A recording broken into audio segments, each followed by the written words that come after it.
दावत इस्लामी के आलम मदनी मरकज़ फैज़ान मदीना में फजर की जमात मुझे बोलना है 6:05 पे हैं। सल्लु अलल हबीब सल्लल्लाहु अलैहि मुहम्मद।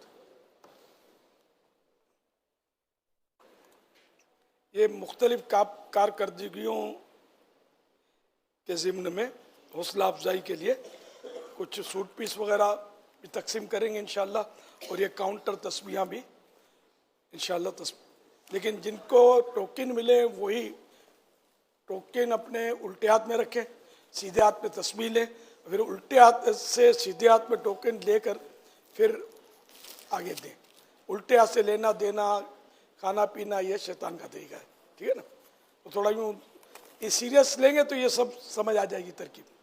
उल्टे हाथ से टोकन नहीं देना और लेना भी नहीं उल्टे हाथ से, और सलाम हाथ मिलाने की कोशिश मत करना, टाइम भी कम होता है। मैं बोलते भी हैं बात तो मेरे को समझ थोड़ी आती है, अक्सर समझ नहीं आती, ये नाते पड़ी जा रही होती हैं, माहौल इस तरह का होता है तो क्या बोलते हैं आप होंठ हिल रहे होते हैं आपके, नजर आ जाते हैं। दुआ हो गई ना? नहीं हुई दुआ? अल्लाह पर सलात वस्सलामु अलैका या रसूल अल्लाह व अला आलिका व सुहाबिका या हबीब अल्लाह। अल्हम्दुलिल्लाहिल्लज़ी अतअमना व सक़ाना व जअलना मुस्लिमीन। अल्लाहुम्मा अतइम मन अतअमनी वस्क़ी मन सक़ानी। अल्लाहुम्मा बारिक लना फ़ीही वअतइमना खैरम मिन्हु। अल्हम्दुलिल्लाहिल्लज़ी अल्हम्दुलिल्लाहिल्लज़ी हुवा अशबअना अशबअना वअरवाना व अरवाना वअनअमा व अनअमा अलैना अलैना वफ़दल। वअफ़दल। अल्हम्दुलिल्लाह अल्हम्दुलिल्लाहिल्लज़ी अल्हम्दुलिल्लाहिल्लज़ी हुवा अतअमनी अतअमनी हाज़ा हाज़ा वरज़क़नीही वरज़क़नीही मिन